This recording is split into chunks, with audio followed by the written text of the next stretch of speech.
Everyone,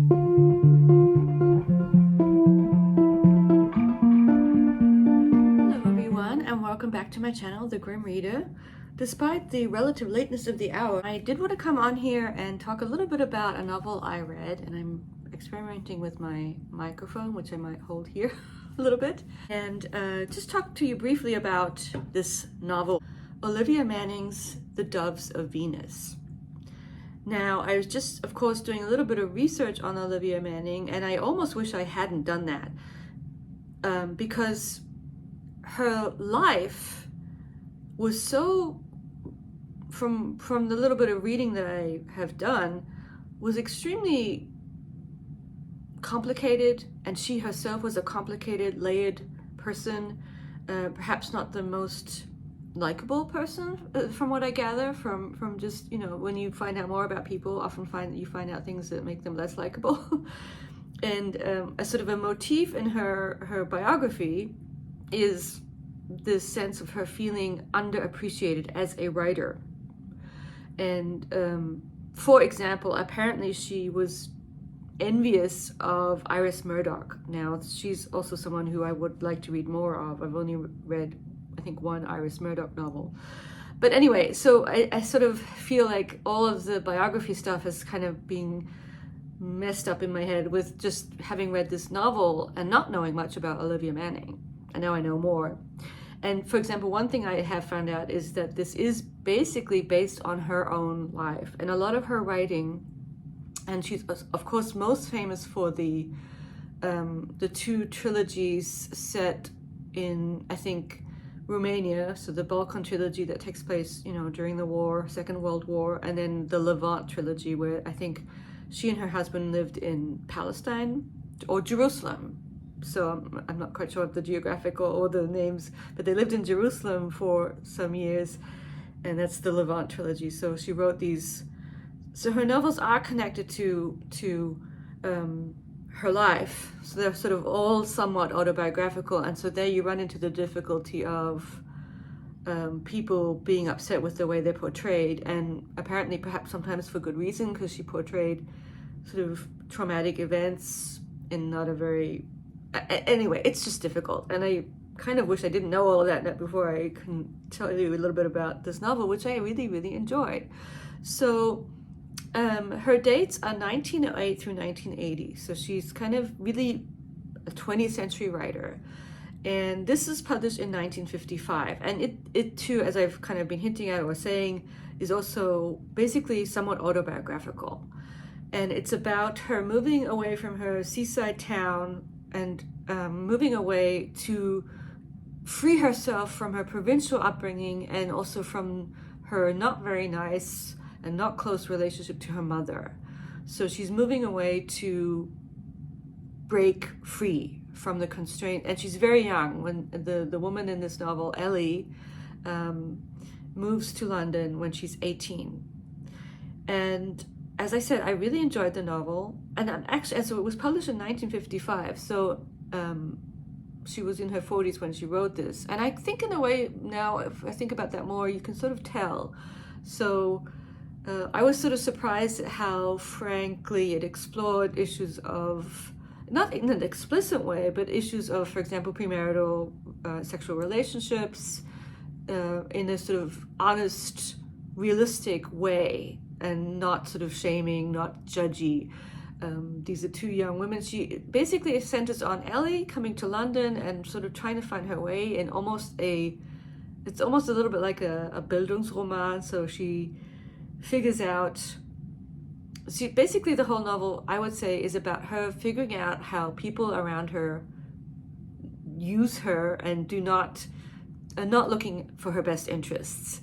And what I really liked about the novel is how Ellie, despite being very poor and, to the point of not eating enough, so there's very constrained circumstances, she never really lets that...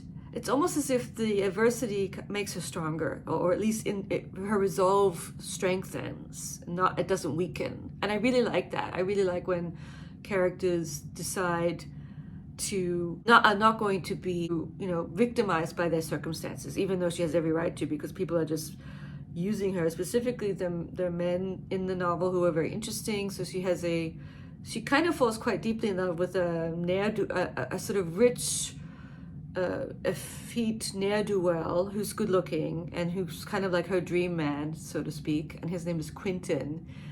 And I think it explores that really well too. It's sort of, she really cares quite deeply for this person, but he doesn't reciprocate in any kind of way. He's smitten. It's a typical, he's much older, or quite a bit older, and she's very young. She's 18. There's a cast of characters in here. There's his wife that he's estranged from, and she's also a very interesting character study, because she's basically, I would say, in modern terms, I think I would diagnose her, I'm not an expert or anything, but she seems rather, like, I would sort of say maybe she's bipolar. Or maybe, I don't know, she's at least narcissistic. Well, he's narcissistic too, they all are, but you can't help but sort of reach for these labels that we have when we talk about how to characterize people these days. But she's a user. She uses people, she manipulates people. She kind of, this is the wife, her name is Petta, P-E-T-T-A. She deliberately creates scenes to draw attention to herself. She wants to be the center of attention, specifically male attention. And it's almost as if, what I really like about the novel is there is quite a bit of interior exploration. So we see Ellie's thoughts about what she's going through. We see into her mind as she slowly becomes aware of the fact that people are not what she thought they might be for her. And I also kind of like the fact that Ellie is not that well educated. She's definitely not, she's definitely quite smart, but it's not an educated smartness. She's aware.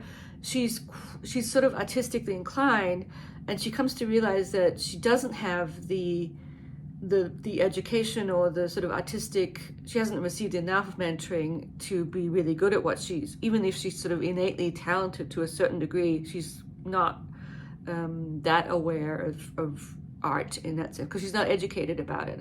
And so, but it's as if all of these things she never gives up. I mean, the end, and it almost seems like it's almost Dickensian at the end. You kind of think she's really put upon, and she's wandering around. She's had some drawbacks and bad experiences.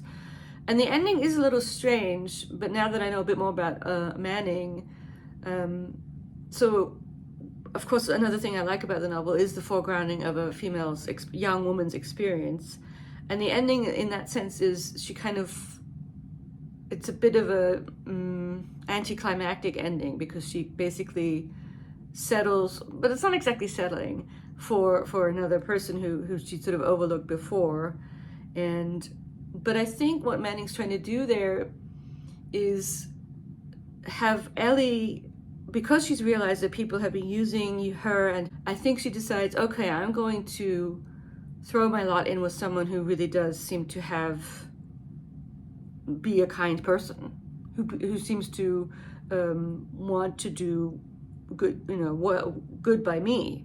And that's what happens. She settles, she falls in with someone like that, who previously had sort of not been in her purview in that way. And I kind of like that too. I'm okay with that ending. And the way it's presented is sort of quite well done. So it's quite a sort of elegantly written novel, and the plotting is good, the pacing is good, the writing is good. It's not literary in the way that, for example, Elizabeth Bowen is. So it's sort of much more matter of fact, but still well done. And sort of paired with this interior stuff, I think it's a successful novel. Let me just have a peek at my notes here, if there's anything else I wanted to say. We see Ellie's fierce will not to be defeated despite her ignorance. We actually see her realizing how badly people are being treating her in her environment. That's okay. Life is about the choices we make, especially when it comes to the people we surround ourselves with.